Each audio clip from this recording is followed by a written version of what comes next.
Arreba segituan amarengana joan eta kopeta ukitu zion. Aita, arrebaren hitzei esker, pentsamendu zehatzagoetara helduta edo, tente zegoen eserita. Morroi kapelarekin jostatzen, maizterren afariko plateren artean, aldian behin Gregor geldiari begira. Beragandik libratzen saiatu behar dugu, esan zuen arrebak, oraingoan aitari bakarrik. Amak bere eztulekin ez baitzuen ezer aditzen. Heriotza ekarriko dizue bioi, argi ikusten dut. Guk bezain gogor lanean aritu behar duenak, ezin du etxera etorri eta etengabeko tortura hau jasan. Nik ere ezin dut gehiago.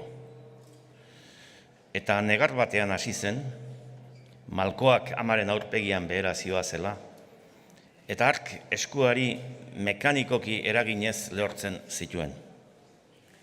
Umea, esan zuen aitak, errukiz eta argitasun nabariz, zer egin behar dugu?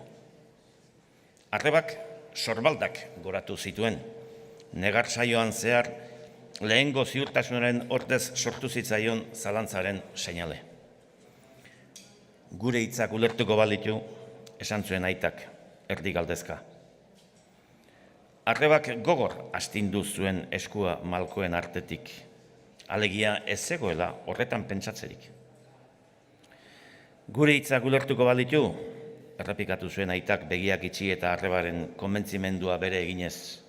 Agian posible izango zen berarekin akordio batera iristea. Baina honela